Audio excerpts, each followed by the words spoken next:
Terima kasih pemirsa, Anda kembali menyaksikan Kominfo Newsroom. Pemirsa, Menteri Pariwisata dan Ekonomi Kreatif berharap penerapan visa saat kunjungan khusus pintu masuk imigrasi di Provinsi Kepulauan Riau dapat diberlakukan mulai Juli 2024. Skema ini diberlakukan dengan dua jenis durasi, yakni 30 hari dan 7 hari, dengan dikenakan tarif mulai Rp100 hingga Rp500.000.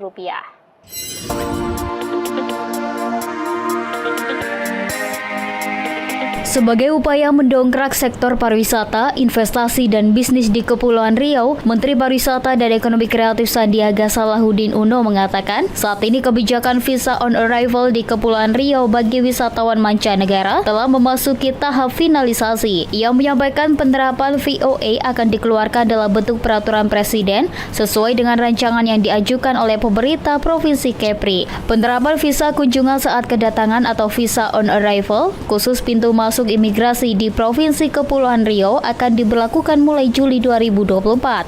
Sandiaga menyebut bahwa regulasi itu ditujukan untuk ekspatriat yang tinggal di Singapura. Adapun skema visa on arrival diberlakukan selama 30 hari dengan biaya Rp500.000, sementara visa jangka pendek selama 7 hari dengan biaya Rp100.000.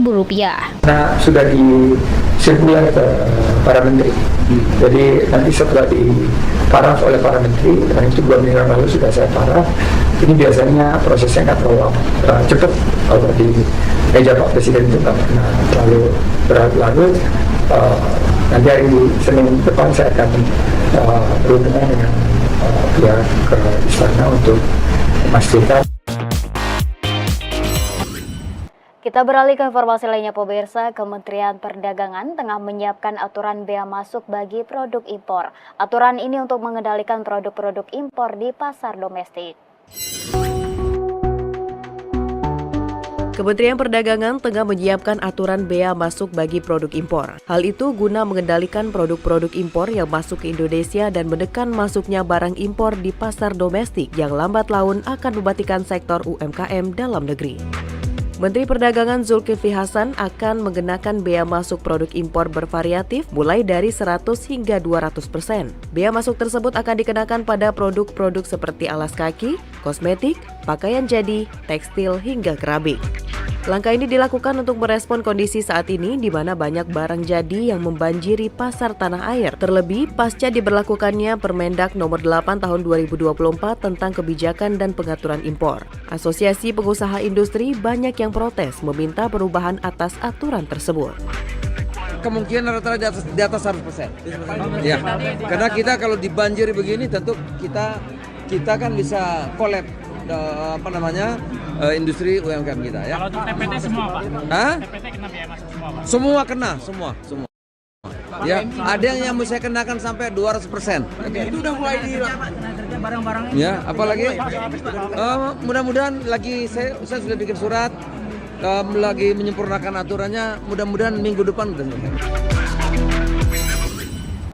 Menteri Koordinator Bidang Politik, Hukum, dan Keamanan Hadi Cahyanto mengatakan layanan publik akan segera kembali normal Juli 2024 usai diserang ransomware. Pemulihan PDNS 2 mengikuti instruksi Presiden Joko Widodo yang meminta gerak cepat kementerian terkait pemulihan layanan publik.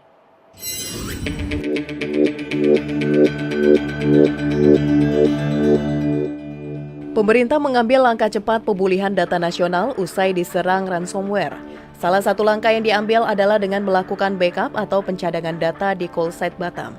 Call site Batam akan dirubah menjadi hot site khusus untuk pelayanan yang bersifat strategis.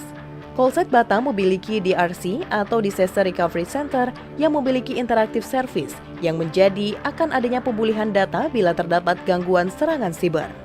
Dalam konpresnya, Menko Polhukam menginstruksikan setiap kementerian atau lembaga wajib memiliki backup atau pencadangan data.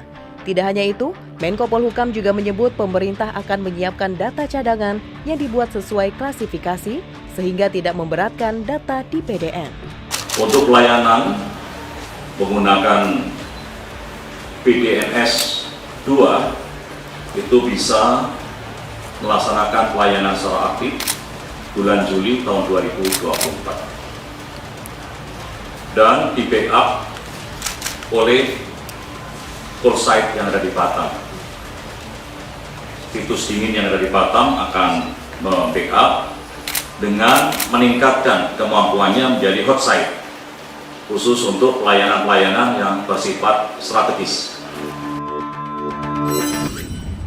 Pemirsa, kami akan segera kembali dengan informasi lainnya. Tetaplah di Kominfo Newsroom.